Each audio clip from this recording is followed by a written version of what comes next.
नमस्कार, मैं परिमल कुमार और किड्डोक्रेसी के इस प्लेटफॉर्म पे आप तमाम दर्शकों का बहुत बहुत स्वागत है। हमारे साथ डॉक्टर ए शरीफ हैं जो एम्स में क्लिनिकल इकोटॉक्सिकोलॉजी लैब के फाउंडर हैं। दरअसल ये लैब अपने आप में देश का एकमात्र ऐसा लैब है जो आपके शरीर में हेवी मेटल्स की मौजूदगी का पता लगाती है। बहुत सारे हेवी मेटल जो आपके शरीर में किसी किसी माध्यम से आ जाते हैं उसके बारे में ये आपको रिपोर्ट देती है।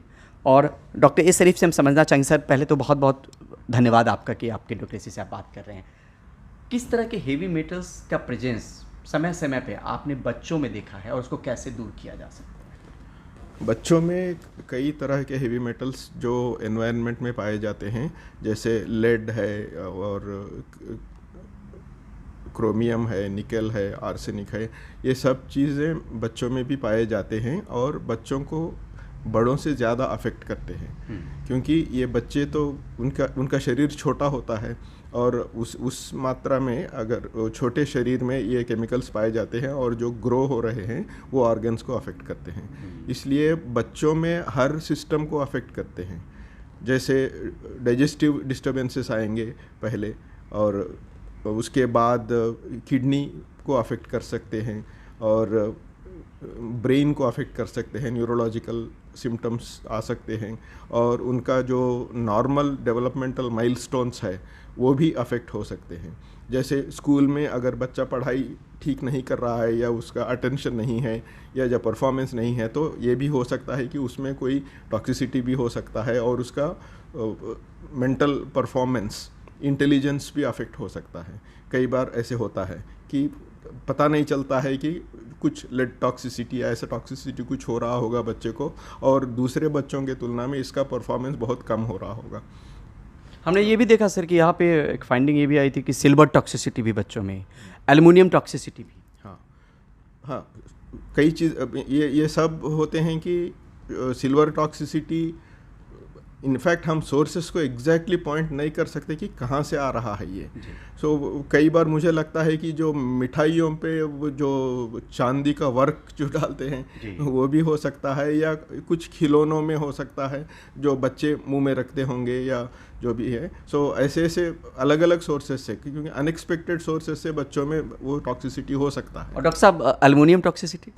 एल्यूमिनियम टॉक्सिसिटी तो एल्यूमिनियम के बर्तन बहुत ही कॉमन है ना हमारे इंडिया में, क्योंकि सस्ते हैं वो और टिकाऊ है, वो टूटते नहीं हैं। पहले ज़माने में तो मिट्टी के बर्तनों में खाना वाना बनाते थे वो, उसके बाद एल्यूमिनियम बहुत ही पॉपुलर हो गया है और एल्यूमिनियम को यूज़ करने के बाद वो हम लोग चमकाने में लगे होते हैं ना, स्टील वाला स्क्रब लेके चमकाते रहते हैं, उससे वो जो एल्यूमिनियम ज़्यादा रिलीज़ होता है। और अगर खट्टे पदार्थ कुछ उसमें बनाते हैं वो उससे भी एल्यूमिनियम रिलीज़ होता है। वो एल्यूमिनियम जो खाने में आ जाता है वो हमारे बॉडी में पहुंचता है और एल्यूमिनियम टॉक्सिसिटी लॉन्ग टर्म में काफ़ी ख़तरनाक हो सकता है।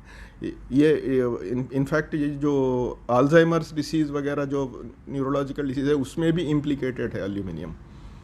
इसलिए एल्यूमिनियम टॉक्सिसिटी को इतना लाइटली नहीं लेना चाहिए और जितना हो सके एल्यूमिनियम के बर्तनों में खाना बनाना, खाना वो सब हम कम कर देनी चाहिए। मुझे लगता है कि शायद stainless steel is more safer compare to aluminium बर्तन। ये इसलिए हम कह रहे हैं कि इन हेवी मेटल्स की शरीर को ज़रूरत नहीं है। मतलब ये जो हेवी मेटल्स हैं, चाहे वो एल्युमिनियम हो, चाहे वो लेड हो, चाहे निकेल हो, चाहे क्रोमियम हो, लेकिन ये लगातार जो है वो लैब में जब केस सॉल्व नहीं हो रहा होता है, मेडिकल में जब हम केस सॉल्व नहीं कर पा रहे तो तब यहाँ पे जैसे बाकी कंडीशन सब रूल आउट हो गए हैं। ये इसका कारण नहीं पता चल रहा है। न्यूरोलॉजिकल प्रॉब्लम हो सकता है, किडनी प्रॉब्लम हो सकता है, कोई भी ऐसे प्रॉब्लम है उसका कारण कोई और नॉन कॉजेस पता नहीं चल रहे हैं। उस टाइम पे जनरली हमारे पास भेजते हैं कि अगर कोई टॉक्सिसिटी है तो उसका जांच करने के लिए। और हम कई केसेस में हमको पता चला कि ये हेवी मेटल टॉक्सिसिटी से हो रहा है। वो हेवी मेटल्स कुछ भी हो सकते हैं, लेड, आर्सेनिक, मर्क्यूरी और एल्यूमिनियम। दूध में भी मरकरी की बात आई थी। बिल्कुल बिल्कुल, दूध में तो कई चीज़ें हमको मिले थे और देयर वर सम केसेस। कभी आंध्रा में एक अचानक कुछ हुआ था, उसमें भी हमको निकेल और ये ऐसे चीज़ें मिले थे दूध में। निकेल, क्रोमियम, ये सब मिले थे। ये कंटामिनेशन कहीं से भी आ सकता है, क्योंकि अगर कंटामिनेशन पानी में हुआ है, वो पानी से हमको जो दूध देती हैं गाय या भैंस उसके अंदर जाएगा, क्योंकि वो पानी पीती है, और जो उसके अंदर जाएगा उसके दूध में बाहर निकलेगा। सो इसी तरह से प्लांट्स में भी अगर सिंचाई उसी पानी से, हम कंटामिनेटेड पानी से करते हैं, तो वो प्लांट्स में जाएगा, और प्लांट के प्रोडक्ट जैसे राइस है या गेहूं है या जो भी है, वेजिटेबल्स है, उन सब में आएगा। मतलब कि ये अगर पानी में या मिट्टी में है तो हमारे फूड चेन में आ जाएगा। जो खाना हम खाते हैं या जो भी हम पीते हैं उन चीज़ों में आ जाएगा, उससे हमारे बॉडी में आ जाएगा। वो एक सोर्स हो सकता है। और दूसरे सोर्स लेड जैसे सोर्सेस है। पेंट्स बहुत सारे लेड मिक्स्ड वाले होते थे, अभी शायद बहुत कम हो गया है या बैन कर दिए हैं। सो पहले ज़माने में जो पेंटेड दीवारें वगैरह, जैसे बच्चों में थोड़ा आदत होता है कि मिट्टी लेके मुंह में रख लिया या दीवार को चाटा या ऐसे, उससे लेड पॉइजनिंग भी होता था। और कुछ साल पहले तक हमारे यहाँ पे पेट्रोल में बहुत लेड मिक्स किया होता था, लेडेड पेट्रोल आता था। उसके बाद शायद 80s में या 70s में उसको बैन कर दिया है।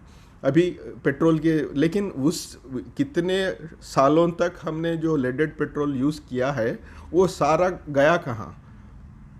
वो सारा हमारे एटमॉस्फेयर में आया होगा, और उसके बाद वो नीचे सेटल होके मिट्टी में गया होगा, पानी में, बारिश के पानी में गया होगा, या प्लांट्स में गया होगा।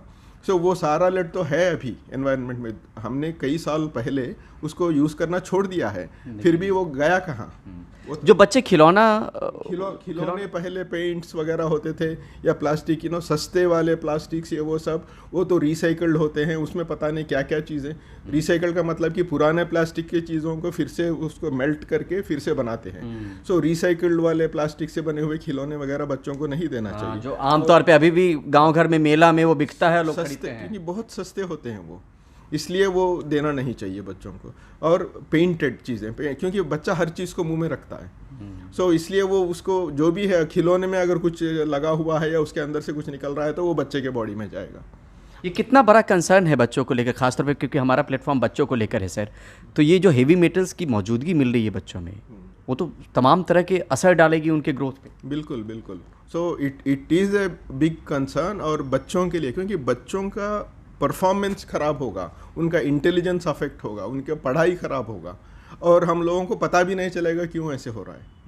सो इसलिए शायद अगर बच्चे का परफॉर्मेंस ठीक नहीं है, डेवलपमेंटल माइलस्टोन्स ठीक नहीं है, मुझे लगता है कि जांच करवा लेनी चाहिए कि अगर कोई टॉक्सिसिटी तो नहीं है।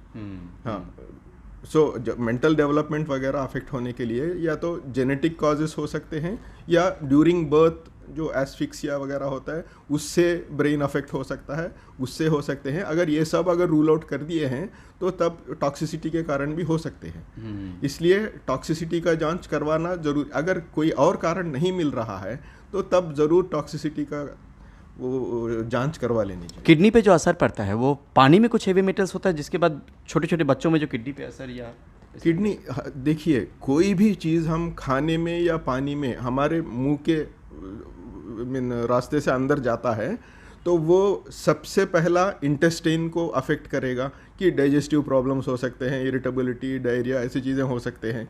और उसके बाद अफेक्ट करेगा लीवर को, क्योंकि इंटेस्टाइन के बाद जो भी चीज़ हम खाते हैं वो लीवर में जाता है पहले।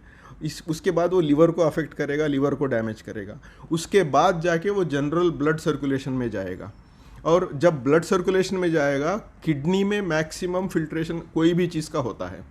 सो मैक्सिमम ब्लड सप्लाई, क्योंकि पूरा ब्लड किडनी के थ्रू पास करना पड़ता है उसको प्यूरिफाई करने के लिए, फिल्टर करने के लिए। इसलिए लीवर के बाद कोई भी टॉक्सिन हमारे बॉडी में जाता है तो वो किडनी को अफेक्ट करता है। सो इसलिए किडनी डैमेज होगा उसके बाद। और अगर ये बहुत दिन तक क्रॉनिक टॉक्सिसिटी हो गया तो वो जाके ब्रेन को भी अफेक्ट करेगा। सो उसके बाद न्यूरोलॉजिकल सिम्टम्स आएंगे, उसके बाद सारे ऑर्गन्स को अफेक्ट करेगा, क्योंकि हार्ट को अफेक्ट करेगा। अभी देखिए चेन कहाँ से आ रहा है, कोई भी चीज़ हम खाते पीते हैं तो इंटेस्टाइन को अफेक्ट करेगा, डैमेज करेगा, लीवर को डैमेज करेगा, उसके बाद किडनी को करेगा, उसके बाद ब्रेन को करेगा, उसके बाद हार्ट को करेगा, हर चीज़, मसल्स को करेगा, स्केलेटन को करेगा। आपने देखा होगा फ्लोराइड टॉक्सिसिटी में स्केलेटन, बोन्स ग्रो नहीं होते हैं, सॉफ्ट हो जाते हैं, टेढ़े मेढ़े हो जाते हैं। आपने खुद रिपोर्ट बनाया था पहले। सर ये हम समझना चाह रहे हैं कि इकोटॉक्सिकोलॉजी जो फैसिलिटी है ये हमने क्यों शुरू किया, और कितने तरह के हेवी मेटल्स यहाँ पे आइडेंटिफाई किए जा सकते हैं? इकोटॉक्सिकोलॉजी फैसिलिटी हमने इसलिए शुरू किया था कि जो एनवायरमेंटल टॉक्सिसिटी होता है, एनवायरमेंटल टॉक्सिन्स होते हैं जो हवा में, पानी में, मिट्टी में, सब में जो भी टॉक्सिन्स होते हैं, वो मेटल्स हो सकते हैं, नॉन मेटल्स हो सकते हैं, ये सब एनवायरमेंटल साइंटिस्ट दूसरे सारे एनिमल्स पे, प्लांट्स पे उसका रिसर्च कर रहे थे, ह्यूमन को छोड़ के। सो हमने सोचा कि कई बीमारियां पता ही नहीं चल रहे हैं कि वो क्या ये टॉक्सिसिटी के कारण हो सकते हैं, और इसको पता कैसे लगा सकते हैं। जब तक हम जांच नहीं करेंगे तब तक ये पता ही नहीं चलेगा। हम unknown etiology, unknown diseases of unknown, पता ही नहीं है कि बीमारी की वजह क्या है। बस हम खाली सिम्टम्स को ट्रीट करते जाएंगे, थोड़े दिन ठीक होगा। मान लीजिए कहीं गांव से एम्स में वो बीमारी लेकर आए हैं, वो गांव में उनका कोई सोर्स ऑफ टॉक्सिन है, जब यहाँ आते हैं उनका उसका इफेक्ट कम होगा, यहाँ का हवा पानी पिएंगे और यहाँ दवाई, उनको लगेगा हाँ थोड़े ठीक हो गए हैं, सिम्टोमेटिक ट्रीटमेंट लेके फिर जाएंगे और फिर वापस जाके फिर वही बीमारी आ जाएगा। जब तक हम उसका कारण पता नहीं करते और उसके सोर्स को नहीं रोकते तो आप उसको क्योर नहीं कर पाएंगे ना। तो इसलिए हमने लैब शुरू किया कि आप पता तो करें कि है क्या, कि अननोन में भी कुछ तो नोन हो सकता है जी। हाँ, कि ये नहीं कि सारे अननोन का वो कारण हमारे पास मिल जाएगा। और कितने और कितने तरह के हेवी मेटल्स का पता लगा सकती है ये लैब जो है इसकी? हम तो सारे हेवी मेटल्स का पता लगा सकते हैं, जो पीरियोडिक टेबल में होता है सारे हेवी मेटल्स का हम पता लगा सकते हैं। लेकिन कॉमनली जो हमको मिल रहे हैं वो लेड है, आर्सेनिक है, मर्क्यूरी है, निकल है, क्रोमियम है, वेनेडियम है, ये चीज़ें हमको कॉमनली मिल रहे हैं। ठीक है सर, बहुत बहुत शुक्रिया सर किडोक्रेसी से बात करने के लिए। हम इस तरह के वीडियोस और भी अपने प्लेटफॉर्म पे लेकर आते रहेंगे। अगर आपने सब्सक्राइब नहीं किया है हमारे चैनल को तो प्लीज़ प्लीज़ प्लीज़ सब्सक्राइब कीजिए, और इस तरह के वीडियोस इस पे देखते भी रहिए, लोगों को दिखाते भी रहिए। बहुत बहुत शुक्रिया, बहुत बहुत धन्यवाद, नमस्ते।